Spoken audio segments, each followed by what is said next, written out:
मार्च महिना सुरू झालाय आणि सर्वांना माहित आहे पूर्ण महाराष्ट्रामध्ये जागोजागी ट्रॅफिक पोलीस दिसायला चालू झालेत, जे इतर वेळी आपल्याला त्या जागी दिसत नाहीत.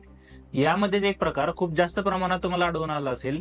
भरपूर ठिकाणी नो पार्किंगचे, रॉंग साईडचे बोर्ड लावलेले नसतात किंवा अशा ठिकाणी लावलेले असतात जे सहजासहजी दिसत नाहीत किंवा खूप छोटे असतात. अशा ठिकाणी काही पोलीस जिथून रॉंग साईड चालू होते किंवा नो एंट्री चालू होते तिथे थांबून वाहतूक नियंत्रण न करता थोडे पुढे थांबतात आणि मग फाईल वसूल करतात. पण Maharashtra police act, motor vehicle act, Maharashtra motor vehicle rules नुसार त्यांचा भर हा वाहतूक नियंत्रण करणे हा असायला पाहिजे.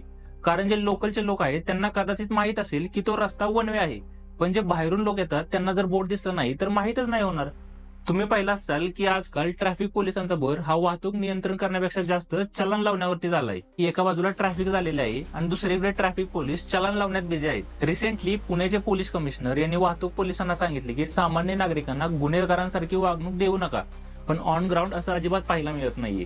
हे चुकीचं काम आपलं असतं, बघायचं काम आपलं म्हणजे मध्ये लावायचं दिसायला सर. बोर्ड लावायचं काम आमचं ते महानगरपालिकेचे. मग सर तुम्ही तुमचं काम आहे, तुम्ही तिकडे काय थांबले नो एंट्री? तुम्ही त्या ठिकाणी